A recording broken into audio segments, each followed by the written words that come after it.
Now that Sekiro's out, what will From Software's next games be like?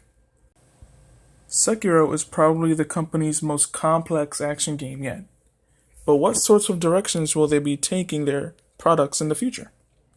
I think wrestling will be one of their next big angles, because the company has shown a sort of pattern over the years.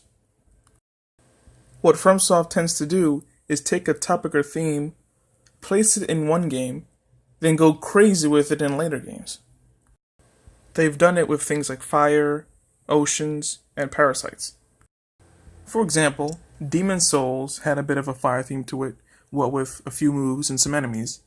But then 2 years later, Dark Souls comes out and it's totally centered on fire. And Dark Souls, in turn, seems to be where the company's interest in wrestling started.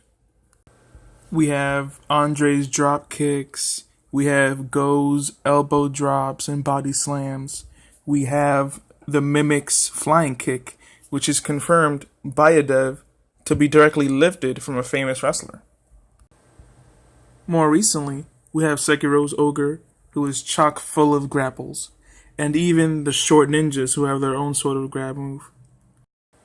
Wrestling as a basis could be a very intense and complex action game, what with attacking joints, various sorts of grapples, suplexes, all sorts of crazy stuff. Just imagine some brutal Mad Max sort of game, what with gladiators and takedowns and all that crazy stuff.